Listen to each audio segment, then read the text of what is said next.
안녕하세요. 4월 17일 월요일 아침입니다. 말씀과 함께 새롭게 오는 소망의 아침을 시작하겠습니다. 폴 마셜은 안식일은 모든 복이 하나님의 손에서 나온다는 사실을 인정하는 경축의 시간이다라고 이야기합니다. 창세기 1장 24절로 2장 3절까지 말씀을 본문으로 하여 창조사역의 절정, 하나님의 형상으로 사는 길이라고 하는 주제로 함께 은혜를 나누기를 원합니다. 창조 이야기는 인간을 중심으로 해석되곤 합니다.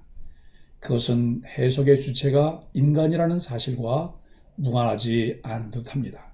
하지만 여섯째 날은 인간 창조가 아니라 동물 창조에 대한 기록으로 시작합니다.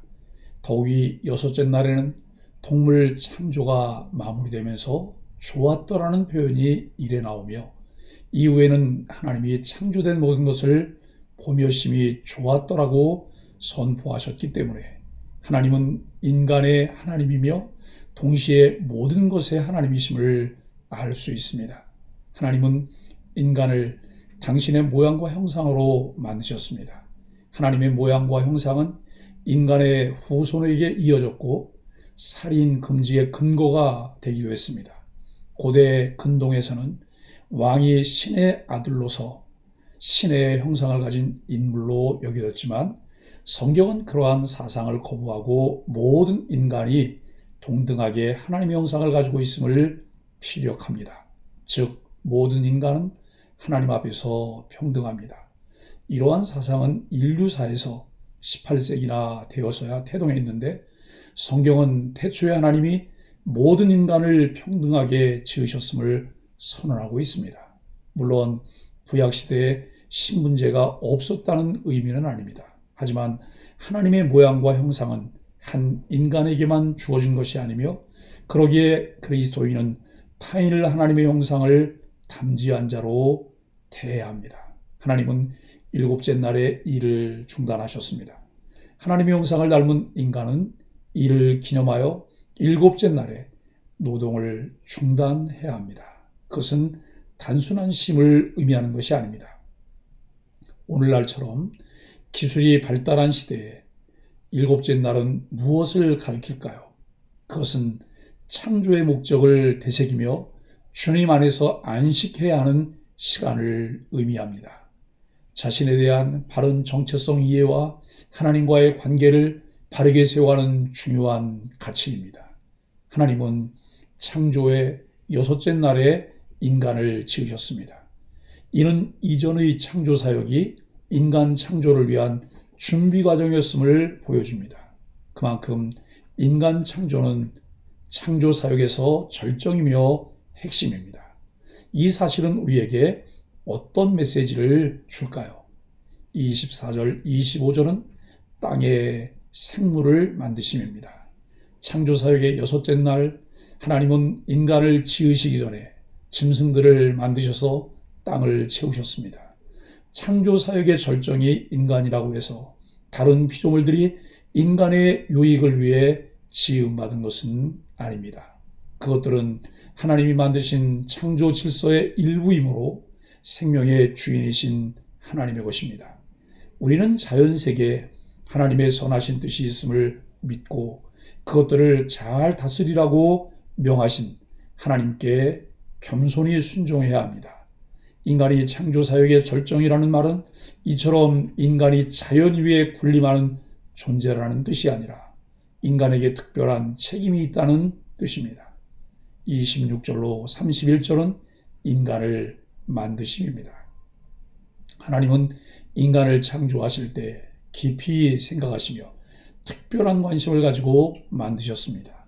이는 마치 토기장이가 최고의 토기를 만들기 위해 심혈을 기울이는 모습과 같습니다. 인간이 하나님의 형상과 모양으로 창조되었다는 말은 인간이 하나님의 성품을 닮아 하나님과 친밀하게 교제하도록 지어진 존재라는 뜻입니다. 이것은 오직 인간만이 가지는 특권입니다. 우리는 인간을 향한 하나님의 귀하고 선하신 뜻을 깨닫고 창조 목적에 맞게 살아야 합니다. 하나님은 인간들에게 복을 주셔서 땅에 충만하고 땅을 정복하며 모든 생물을 다스릴 것을 명하셨습니다. 이 명령에 따라 인간은 하나님의 통치를 대리하는 자로서 땅을 정복하고 다스려야 합니다. 이는 인간이 자연을 마음대로 할 수 있다는 것이 아닙니다. 하나님의 통치 권한을 위임받아 자연을 잘 다스리고 보존해야 한다는 의무입니다. 우리는 교회 생활에서도 역할을 하며 사명을 감당할 때 위임된 권한이 무엇인지를 생각해야 합니다. 모든 것을 내 마음대로 할 수 있는 것이 아니라 전체 조화를 위해 각자에게 부여된 권한에 따라 위임된 것을 수행하는 지혜로운 자세입니다. 건강한 교회와 건강한 신앙을 세워가기 위해 목적에 따라 주어진 사명을 다해야 합니다. 인간의 무분별한 개발로 인한 환경 파괴는 하나님의 창조 원리에 어긋납니다.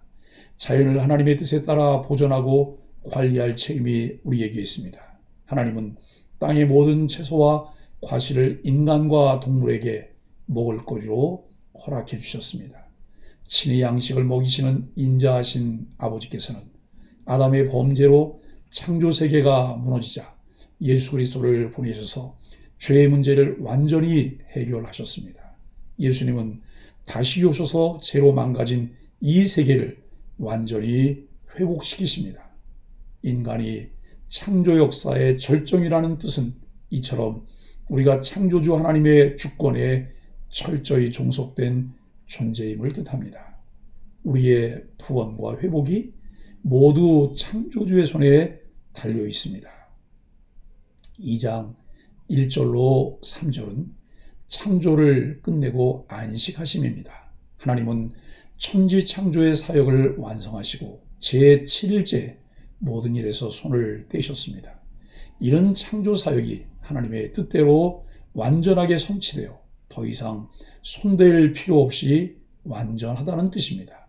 하나님은 일곱째 날을 거룩하게 구별하여 그날에 안식하십니다. 따라서 안식일은 하나님의 주권을 선포하는 날이기도 합니다.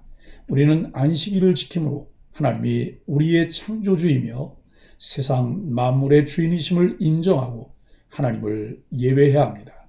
안식일의 기본 정신이 오늘날 주일을 통해 지켜져야 합니다. 인간은 하나님의 형상과 모양대로 창조된 존재로서 피조물 가운데 유일하게 하나님과 교제할 수 있습니다. 하나님의 특별한 관심과 사랑으로 지음받은 우리는 그 특별한 창조 목적에 순종하여 살아가야 합니다. 그럴 때 우리는 참된 쉼과 복을 누릴 수 있습니다. 사랑하는 소망의 가족 여러분, 하나님은 인간을 창조하시되 하나님을 닮은 존재로 만드셨습니다. 그리고 우리에게 창조 세계를 하나님 뜻대로 다스리는 책임을 맡기셨습니다. 하지만 이러한 창조주과는 상관없이 우리가 욕심을 따라 살아온 결과 이 세계가 파괴되어 고통이 심화되고 있습니다. 이제라도 하나님이 주신 창조 세계를 제대로 보호하고 관리하는 일에 우리가 앞장서 최선을 다해야 합니다. 하나님의 주권을 잘 배우고 철저히 순종하여 창조의 목적에 따라 살아가는 소망의 지체들이 되기를 예수 그리스도의 이름으로 간절히 축복합니다. 함께 기도하겠습니다. 하나님, 특별한 존재로 하나님이 손수 만드신 사람을 능력과 외모 배경으로 가름하고 판단했던 우리의 연약함을 회개합니다. 다른 사람의 모습 속에서 하나님의 형상을 발견하며 서로를 귀히 여기게 하여 주옵소서. 말씀 안에서 안식함으로 하나님 마음에 흡족한 인생을 이어가게 하여 주옵소서. 예수님의 이름으로 간절히 기도합니다. 아멘.